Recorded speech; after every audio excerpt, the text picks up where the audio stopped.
देंगे। ये आपका क्लास 9th में एक चैप्टर है हीरोन का सूत्र, चैप्टर नंबर 12 है। वहाँ से एक क्वेश्चन लिया और इसको आसानी से समझेंगे, ठीक है। तो चलिए स्टार्ट करते हैं। अगर आपने अभी तक वीडियो को लाइक नहीं किया तो वीडियो को लाइक करेंगे और चैनल को सब्सक्राइब करेंगे। तो देखिए क्वेश्चन क्या लिखा है। दी आकृति में एक समबाहु त्रिभुज ए बी सी जिसकी भुजा 10 सेंटीमीटर है। ए बी सी एक आपके पास समबाहु त्रिभुज है जिसकी भुजा कितनी है 10। समबाहु त्रिभुज में तीनों भुजाएं कैसी होती हैं बराबर, यानी ये 10 तो ये भी 10 ये 10, ठीक है। तो 10 सेंटीमीटर भुजा है। इसके अंदर एक समकोण त्रिभुज, यहाँ देखिए 2 बार लिख गया, एक समकोण त्रिभुज बी डी सी, एक यहाँ पर समकोण त्रिभुज कौन सा बी डी सी, देखिए बी डी सी जिसकी भुजा बी डी 8 सेंटीमीटर, ये भुजा कितनी है 8 सेंटीमीटर, तथा डी जो एंगल डी है वो कितने अंश है 90 दर्शाया गया है। छायांकित भाग का क्षेत्रफल ज्ञात कीजिए, मतलब ये जो आपका छायांकित भाग है इसका क्षेत्रफल ज्ञात करना है। तो यहाँ पर देखिए 2 त्रिभुज हैं। सबसे पहले हम क्या करेंगे, एक समबाहु त्रिभुज का क्षेत्रफल निकालेंगे, ठीक। यहाँ क्या लिखेंगे, समबाहु त्रिभुज का क्षेत्रफल। पहले लिखेंगे समबाहु त्रिभुज की भुजाएं, यहाँ से लिखेंगे हल। देखिए समबाहु त्रिभुज की भुजाएं, समबाहु त्रिभुज की भुजाएं, देखिए ए बराबर बी बराबर सी, यानी तीनों भुजाएं कैसी होंगी बराबर, ठीक है। ए 10 बी 10 सी 10, इस प्रकार से ऐसे समझ सकते हैं आप। तीनों भुजाएं कैसी हैं बराबर। यहाँ से हम पहले निकालेंगे परिमाप, तो क्या होता है 2s बराबर ए प्लस बी प्लस सी। तो 2s बराबर कितना 10 प्लस 10 प्लस 10, तो ये कितना हो जाएगा 10 तिया 30, यानी s से काट देंगे तो s बराबर हमारा कितना आया 15, यानी जो हमारा परिमाप आया है वो कितना आया है 15, यानी s का मान कितना आया 15। अब यहाँ से हम क्षेत्रफल लगाएंगे।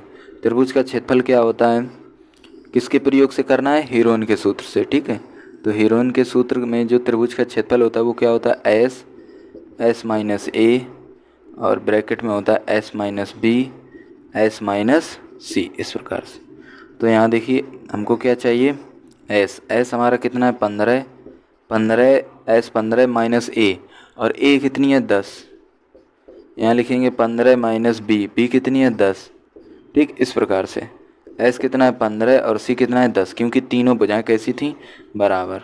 तो हम देखिए यहाँ पर क्या करेंगे, 15 को इसी प्रकार से लिख लेंगे 15 से 10 घटाएंगे तो 5 आएगा, 15 से 10 घटाएंगे 5 आएगा, 15 से 10 घटाएंगे 5 आएगा। तो हम बोल सकते हैं, देखिए 5 से हमारा पूरा जोड़ा बाहर आएगा, 5 बाहर आएगा, तो कितना बचेगा 15 इंटू में कितना बचेगा 5। इसको भी लिख सकते हैं, देखिए यहाँ तो 5 है, इसको क्या लिख सकते हैं 15 75, इतना कर सकते हैं।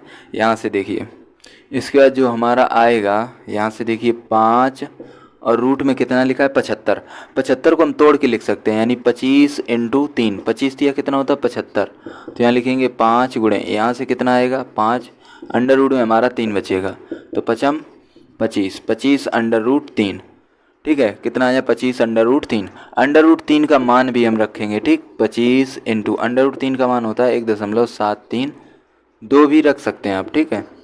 तो इतना हम रखते हैं, तो गुणा करेंगे 25 तिया कितना होता है 75, हासिल लिखेंगे 7, ठीक। बहुत आसानी से समझना, 25 तिया 75 हासिल 7, 25 सत्ते कितना होता है 175, 175 में 5 हासिल कितनी हुए 17, 25 से कम 25 और 17 जोड़ देंगे तो कितना आएगा 7 5 12, 3 और 1 4 42, तो कितना आएगा 2 अंक बाद पॉइंट लगाएंगे 42.55, ठीक है 42.55। इसको लिखते हैं समीकरण 1। ये हमारा आया है समबाहु त्रिभुज का क्षेत्रफल। अंदर हमारा एक कैसा है समकोण त्रिभुज बना हुआ है, क्या बना हुआ है समकोण, तो हम निकालेंगे समकोण त्रिभुज का क्षेत्रफल। समकोण त्रिभुज का क्षेत्रफल, तो समकोण त्रिभुज का क्षेत्रफल क्या होता है 1/2 आधार गुणे ऊंचाई, आधार गुणे ऊंचाई, यही तो होता है। तो 1/2 गुणे, अब इस त्रिभुज में बताइए आधार कितना है, अब से क्या बोलेगा आधार, तो आधार हमारा कितना है 8, और ऊंचाई कितनी है बताइए।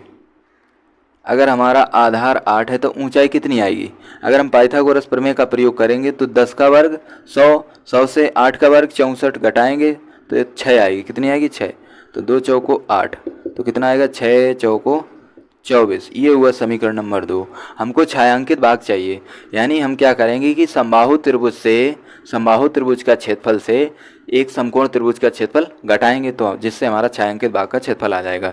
तो यहाँ हम क्या लिखेंगे, छायांकित भाग का क्षेत्रफल। ठीक, किस प्रकार से, देखिए पूरा हमारा जो आया था समबाहु त्रिभुज का क्षेत्रफल कितना था, 42.55। ठीक, इससे माइनस करना हमें एक समकोण त्रिभुज जो हमारा अंदर बना था उसका है 24।